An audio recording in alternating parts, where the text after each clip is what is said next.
Hello friends, good evening. Question set 7 आपके लिए तैयार है। दोस्तों, ये पूजा का माहौल चल रहा है और आने वाला दिसंबर एग्ज़ाम का भी माहौल चलने वाला है। उम्मीद करता हूँ कि आपका प्रिपरेशन उसी तरह का ज़ोरदार चल ही रहा होगा और आप लोग सब्जेक्टिव टाइप प्रिपरेशन तो कर रहे होंगे। उसके साथ आप लोग मेरा वीडियो को भी ज़रूर देखें, मेरा चैनल को भी सब्सक्राइब करें ताकि ये आपको बहुत मददगार होगा। तो शुरू करते हैं। आज अब फर्स्ट क्वेश्चन, आज पर Maslow hierarchy of needs, human needs are identified in how many levels. ये तो मैनेजमेंट क्वेश्चन है कि जो मास्लो का हायरार्की ऑफ ट्रायंगल एक मास्लो सजेस्ट किए थे, उस ट्रायंगल में ह्यूमन का नीड्स का बेस में कितना लेवल का ह्यूमन नीड्स के बारे में आइडेंटिफाई किया गया है। दोस्तों, मास्लो का ट्रायंगल में टोटल 5 नीड्स के बारे में आइडेंटिफाई किया गया है। सबसे पहले जो बेसिक लेवल है फिजियोलॉजिकल नीड्स। फिजियोलॉजिकल नीड्स मतलब क्या होता है? जैसे आदमी का हंगर, थर्स्ट, स्लीप, ये सब होता है फिजियोलॉजिकल नीड्स। उसका सेकेंड लेवल ऑफ नीड्स होता है सेफ्टी नीड्स। कोई भी आदमी जब किसी इंडस्ट्री में काम करता है तो वो हमेशा चाहता है कि मेरे को एक सेफ एनवायरनमेंट मिले। मैं काम करने के साथ साथ वेतन तो लेता हूँ, मतलब अपना जो वेजेस तो लेता हूँ, लेकिन उसके साथ साथ मेरे को सेफ्टी भी चाहिए। वो भी ह्यूमन का एक नीड्स रहता है, जो कि सेकेंड लेवल। फर्स्ट हो गया फिजियोलॉजिकल, सेकेंड हो गया सेफ्टी, थर्ड हो गया सोशल नीड्स। वो सोशियली डेवलप होना चाहते हैं हमेशा, नया नया रिलेशनशिप डेवलप करने को कोशिश करता है, फ्रेंडशिप बनाता है, सोशली अटैच रहने का कोशिश करता है। वो हो गया सोशल नीड्स। नेक्स्ट है एस्टीम नीड्स, और जो पांचवा है वो हो गया सेल्फ एक्चुअलाइजेशन। तो ये total 5 level of needs identify जो किए थे मास्लो, वो एक ट्रायंगल के रूप में सजेस्ट किए थे, जिसको कि हम लोग माइंड मैनेजमेंट में पढ़ते हैं। तो ये पर्टिकुलर क्वेश्चन जो पूछ रहा है कि मास्लो का हायरार्की में जो नीड्स के बारे में डिस्क्राइब किया गया है या आइडेंटिफाई किया गया है, तो कितना लेवल पे ये आइडेंटिफाई किया गया है। तो अभी जो जैसे हम लोग डिस्कस किए, सबसे पहला हो गया फिजियोलॉजिकल नीड्स, सेकेंड हो गया सेफ्टी नीड्स, थर्ड हो गया सोशल नीड्स, चौथा हो गया एस्टीम नीड्स, पांचवा हो गया सेल्फ एक्चुअलाइजेशन। और ये जो फिजियोलॉजिकल नीड है ये बेसिक। तो टोटल 5 नीड हो गया। Okay. Who may give instructions to a person employed in a mine otherwise than through the manager। दोस्तों, कोई भी आदमी जो माइंस का एम्प्लॉई है उसको कौन इंस्ट्रक्शन दे सकता है अदरवाइज ध्यान थ्रू द मैनेजर, मतलब मैनेजर का थ्रू नहीं, डायरेक्ट डायरेक्ट इंस्ट्रक्शन कौन दे सकता है? ऑप्शन क्या है? An official, any person registered in form A, owner और agent, and competent person, both A and D. दोस्तों, ऑनर और या एजेंट कोई भी आदमी को डायरेक्ट इंस्ट्रक्शन नहीं देते हैं। वो जब भी कुछ इंस्ट्रक्शन देना होता है मैनेजर का थ्रू, मतलब मैनेजर का थ्रू ही वो इंस्ट्रक्शन देते हैं। तो इसका सही आंसर होगा अनऑफिशियल एंड कॉम्पिटेंट पर्सन, जो कि ऑप्शन ई में है, both A and D, official और competent person. Minimum age of person to be appointed as instructor of vocational training centre is dash. दोस्तों, कोई भी वोकेशनल ट्रेनिंग सेंटर एक full time या फिर part time vocational training officer, मतलब VTO के under में रहता है। और उस वीटीओ के अंडर में कुछ इंस्ट्रक्टर्स रहते हैं जो कि ट्रेनिंग देने में मदद करते हैं वीटीओ को। तो ये क्वेश्चन पूछ रहा है कि इंस्ट्रक्टर का मिनिमम एज कितना होना चाहिए, कोई भी आदमी का जो इंस्ट्रक्टर का रूप में अपॉइंट होना चाहता है। इसका सही आंसर है 30 years, 30। Office in charge canteen is appointed by. दोस्तों, office in charge officer in charge, sorry it is गलत थोड़ा लिखा गया है, ऑफिसर इंचार्ज कैंटीन। दोस्तों, ऑनर और एजेंट रेस्पॉन्सिबल रहते हैं पीट हेड बात, कैंटीन और क्रेज के लिए। मैनेजर उसके लिए रेस्पॉन्सिबल नहीं रहता है। किसके लिए? क्रेज, कैंटीन और पीट हेड बात के लिए। और ऑनर और एजेंट एक ऑफिसर को ऑफिसर इंचार्ज कैंटीन के रूप में अपॉइंट करते हैं, वो जो कि रेस्पॉन्सिबल रहता है स्मूथ फंक्शनिंग और स्मूथ रनिंग ऑफ कैंटीन के लिए। तो वो ऑफिसर इंचार्ज जो कैंटीन का, वो किसके द्वारा अपॉइंटमेंट होता है? तो अभी हम लोग डिस्कस किए कि ऑनर या एजेंट के द्वारा। वो अपॉइंटमेंट होता है, इसलिए सही आंसर ऑप्शन ई होगा। Okay, next question.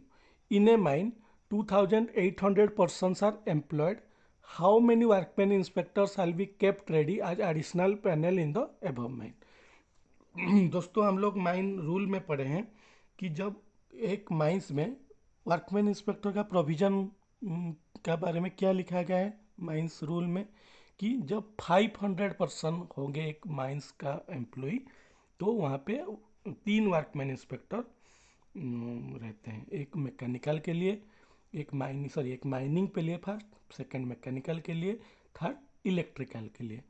तो ये हो गया 500। और जब आदमी का नंबर 1500 से ज़्यादा होता है, हर एडिशनल 1000 के लिए, हर मतलब 1000 से 1000 के लिए एक एडिशनल वर्कमैन इंस्पेक्टर रहता है जो कि असिस्ट करता है माइनिंग डिसिप्लिन में। तो यहाँ बोल रहे हैं 2800 आदमी काम कर रहे हैं, लेकिन क्वेश्चन क्या बोल रहे हैं कि एडिशनल पैनल जो रहेगा उसमें कितना वर्कमैन इंस्पेक्टर रहेंगे। दोस्तों ये 2800 जो फिगर दिया गया है, मतलब कैलकुलेशन करने के लिए, यह कैलकुलेशन का ज़रूरत ही नहीं है क्वेश्चन में, क्योंकि ये जो 2800 दिया गया है वो सिर्फ कन्फ्यूजन करने के लिए है। एडिशनल पैनल में हमेशा 3 ही रहेंगे, एक मैकेनिकल, एक इलेक्ट्रिकल और एक माइनिंग के लिए एडिशनल पैनल में। तो इसका सही आंसर होगा 3। इसमें 2800 के साथ कुछ रिलेशन ही नहीं है, सिर्फ कन्फ्यूजन के लिए। What is there in section 58 of mines act 1952। Mines act 1952 का सेक्शन 58 में क्या दिया गया है? Prior publications of regulation and rules, determination of owner in certain cases, power of central government to make rules, power of central government to make rules. Option D is the right answer. A person can not be employed for more than 10 hours in any day including over time except dash. दोस्तों जैसे हम लोग जानते हैं कि above ground case में एक आदमी मैक्सिमम 9 आवर काम कर सकता है और ओवर टाइम के साथ 10 आवर कर सकते हैं। और भी कुछ कंडीशन है जिसमें हम 10 आवर से भी ज़्यादा कर सकते हैं। कितना कर सकते हैं? अप टू 12 आवर्स, जो कि माइन रूल का 4th शेड्यूल में मेंशन है। एक वीकली जनरली 48 आवर्स काम कर सकता है वीकली, लेकिन कुछ कंडीशन है जिसमें 66 आवर्स तक भी काम कर सकता है। तो ये बोल रहे हैं वो कंडीशन क्या क्या है। In emergency involving serious risk to safety of the mines, to achieve production target, continuous work to be carried out for technical reasons. दोस्तों ये जो option A and C is the right answer, जो कि option E में दिया गया है। Production target के लिए ऐसे नहीं कर सकते। Provision of working near mine boundary come under which regulation. Working near mine boundary के बारे में कौन सा रेगुलेशन में बताया गया है? 109, 115, 111, 112। दोस्तों इसका जो सही आंसर है 111, 111, जो कि ऑप्शन सी में है। नेक्स्ट क्वेश्चन की तरफ बढ़ते हैं आज का वीडियो का। Dash is the process of guiding and influencing subordinates for the accomplishment of desired goals. दोस्तों ये जो क्वेश्चन है माइंड मैनेजमेंट रिलेटेड क्वेश्चन है। इस क्वेश्चन का सही आंसर है लीडरशिप। तो मैनेजमेंट का डेफिनेशन क्या है? Management is the art of getting people together to accomplish the desired goal. और ये जो क्वेश्चन का आंसर है लीडरशिप। ओके, अच्छा ये डायरेक्टिंग का क्या डेफिनेशन है? डायरेक्टिंग, सॉरी हाँ, डायरेक्टिंग का मतलब है deals with guiding and instructing people to do work in right manner. ये होता है डायरेक्टिंग का डेफिनेशन। तो ये इस पर्टिकुलर क्वेश्चन का जो आंसर है वह ये होगा leadership. Okay, leadership is the right answer for this question. Next, return shall submitted to the inspector of mines electrical on और बिफोर डैश। जो रिटर्न दिया जाता है इंस्पेक्टर ऑफ माइंस इलेक्ट्रिकल को कब दिया जाता है? दोस्तों ये CA का रिलेटेड क्वेश्चन है, उसके हिसाब से क्या होगा। ऑप्शन क्या है? 20th day of January, 1st day of January, 20th day of February, 1st day of February. इस पर्टिकुलर क्वेश्चन का जो आंसर होगा 1st डे ऑफ फेब्रुआरी, मतलब option D is the right answer. Which section of Mines Act speaks about facility to be afforded to inspector? कौन सा section mines Act का बता रहा है कि facility to be afforded to inspector. 22A, 9A, 22 और 9। दोस्तों ये जो क्वेश्चन है माइंस एक्ट का क्वेश्चन है, इसका सही आंसर है ऑप्शन डी। सेक्शन 9 ये चीज़ बोलता है, facility to be afforded to inspector. A loader operator undergo for how many days on the job training during vocational training. दोस्तों कोई भी आदमी जो वोकेशनल ट्रेनिंग के लिए जब जाता है उसका एक शेड्यूल बनता है।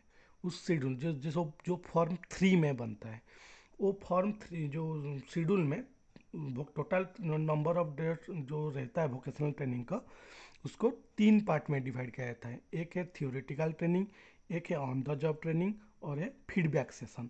तो एक लोडर ऑपरेटर जब वोकेशनल ट्रेनिंग जाता है वो टोटल 24 डेज के लिए वोकेशनल ट्रेनिंग रहता है, 24 दिन के लिए। और उसमें से वो 5 दिन जाता है थियोरेटिकल ट्रेनिंग, 16 दिन जाता है ऑन द जॉब ट्रेनिंग और 3 दिन जाता है फीडबैक सेशन के लिए। तो कुल मिला के हो गया 24। 16 + 5 + 3 24 हो गया। तो ये पर्टिकुलर क्वेश्चन पूछ रहा है कि ऑन द जॉब ट्रेनिंग कितना दिन के लिए जाता है। तो हम लोग अभी डिस्कस किए कि ऑन द जॉब ट्रेनिंग हो जाता है 16 दिन के लिए। इसके लिए और 5 दिन जाता है थियोरिटिकल ट्रेनिंग और 3 दिन जाता है ये फीडबैक सेशन। तो इसका सही आंसर होगा 16 दिन, ऑप्शन बी में जो है। ओके दोस्तों, next question, notice of appointment of VTO is send to CIM and RIM in which form. Vocational training officer का जो अपॉइंटमेंट होता है कौन सा फॉर्म में CIM और RIM को दिया जाता है? Form 9, form 8, form 6, form 7। दोस्तों वोकेशनल ट्रेनिंग रूल में MBT 1966 में टोटल 9 फॉर्म रहता है। फॉर्म 1 है quarterly training plan. Quarterly training मतलब एक क्वार्टर में आप क्या क्या ट्रेनिंग करने वाले हैं। फॉर्म 2 जो होता है वो होता है नोटिस ऑफ ट्रेनिंग, जो ट्रेनिंग होता है नोटिस उस फॉर्म में दिया जाता है। फॉर्म 3 होता है शेड्यूल ऑफ ट्रेनिंग, मतलब कौन सा दिन में क्या पढ़ाया जाएगा, कौन होगा ट्रेनर, ये सब डिटेल फॉर्म 3 में। फॉर्म 4 है रजिस्ट्रेशन ऑफ ट्रेनिंग। जब ट्रेनिंग पहली बार आता है BTO सेंटर में, उसका रजिस्ट्रेशन होता है, उसका नाम, उसका गांव कहाँ है, पोस्ट ऑफिस कहाँ है, डिस्ट्रिक्ट कहाँ है, स्टेट क्या है, उसका आइडेंटिफिकेशन मार्क क्या है, ये सब रहता है फॉर्म 4 में। फॉर्म 5 क्या होता है? फॉर्म 5 में होता है पार्टिकुलर्स ऑफ ट्रेनिंग। पार्टिकुलर्स में उसका कास्ट क्या है, उसका एड्रेस क्या है, ये सब रहता है फॉर्म 5 में। फॉर्म 6 है डिटेल्स ऑफ क्वालिफाइड ट्रेनिंग। जो क्वालिफाई करते हैं ट्रेनिंग में उन लोगों का डिटेल्स, उसका फॉर्म है, नाम, कब से कब तक वो ट्रेनिंग गया, उसका जो पास किया सर्टिफिकेट नंबर क्या, वो सब रहता है फॉर्म 6 में। फॉर्म 7 होता है quarterly training progress report. Form 1 में हम जो प्लान देते हैं क्वार्टरली प्लान, उसका बेस में हम लोग क्या प्रोग्रेस किए, वो होता है फॉर्म 7 में रहता है। फॉर्म 8 में रहता है कि opening closing of training centre, ये सब फॉर्म 8 में रहता है। फॉर्म 9 में रहता है appointment termination of VTO vocational training officer.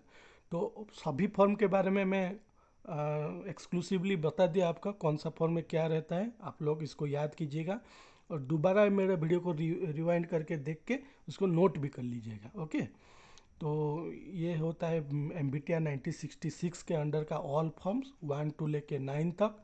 इसको आप ज़रूर याद कीजिए। और इस पर्टिकुलर क्वेश्चन में जो पूछा है कि VTO का अपॉइंटमेंट का नोटिस कौन सा फॉर्म में दिया जाता है, ये अभी हम लोग डिस्कस किए, ये फॉर्म 9 में दिया जाता है। ओके, जो 1 to लेके 7 तक ये रेगुलरली यूज होता है ड्यूरिंग ट्रेनिंग कोर्सेज। और ये जो 8 और 9 ये ओकेजनली, मतलब जब ज़रूरत होगा तब करेंगे। जैसे VT नया VT सेंटर चालू होने वाला है, उस केस में 8 यूज करेंगे उसी तरह। तो इस क्वेश्चन का सही आंसर है फॉर्म 9। तो नेक्स्ट क्वेश्चन की तरफ बढ़ते हैं। Provision of maternity leave is discussed in which section of mines Act. Mines Act का कौन सा सेक्शन में मैटरनिटी लीव के बारे में डिस्कस किया गया है? सेक्शन 52, 53, 51, 55। दोस्तों ये तो डायरेक्ट क्वेश्चन है, इसका सही आंसर है सेक्शन 52 जो कि annual leave with wages. Okay next, अच्छा ये लास्ट क्वेश्चन था। तो दोस्तों आज का वीडियो आपको ज़रूर पसंद आया होगा। उम्मीद करता हूँ कि ये मेरा वीडियो आपको आने वाला एग्ज़ाम में बहुत फ़ायदामंद होगा। इसी उम्मीद के साथ thanks for watching. Thank you.